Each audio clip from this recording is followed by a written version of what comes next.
गुजरात के इलाका डिंगा के गांव काला कमाला से 1.5 साल बच्चे की लाश मिली है। 1.5 साल बच्चे को नामालूम अफराद ने तशद्दुद करके मौत के घाट उतारा और सुलेमान फैसल की लाश वीराने में फेंक दी। गुजरात के इलाका सराय आलमगीर में 28 साल रेडी बांध साबर ने म्युनिसिपल कमेटी के अहलकारों के बार बार तंग करने और कारोबार तबाह होने पर दिल बर्दाश्त होकर अपने ऊपर तेल छिड़क कर खुद को आग लगा ली। गुजरात में हैप्पी न्यू ईयर नाइट पर सिक्योरिटी के फुल प्रूफ इंतजाम, जिला भर में कहीं भी कोई नाखुशगवार वाकया पेश नहीं आया।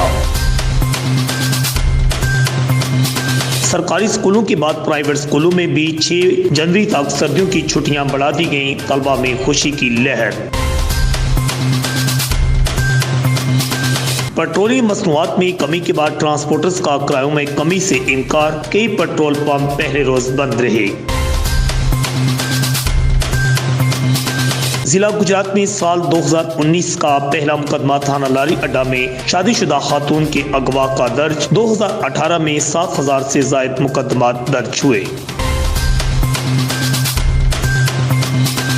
गुजरात और जलापुर जट्टा में सुई गैस की बदतरीन लोड शेडिंग जारी। निज़ाम जिंदगी मफलूज होकर रह गया। सख्तरीन सर्दी में गैस बुखरान की वजह से लोगों के घरों के चूल्हे ठंडे हो गए। मुनाफाखोरों ने LPG के नर्ख भी बढ़ा दिए।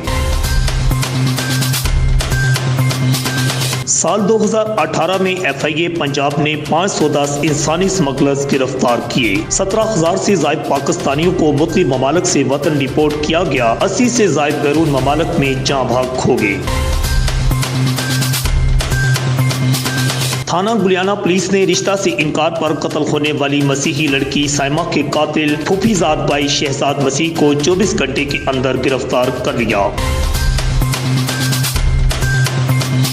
गुजरात में साल 2019 की पहली इंसदादे पोलियो मुहिम 21 जनवरी से शुरू होगी। मजमूई तौर पर 5 साल तक उम्र के 4,41,392 बच्चों को पोलियो से बचाव के कतरे पिलाए जाएंगे।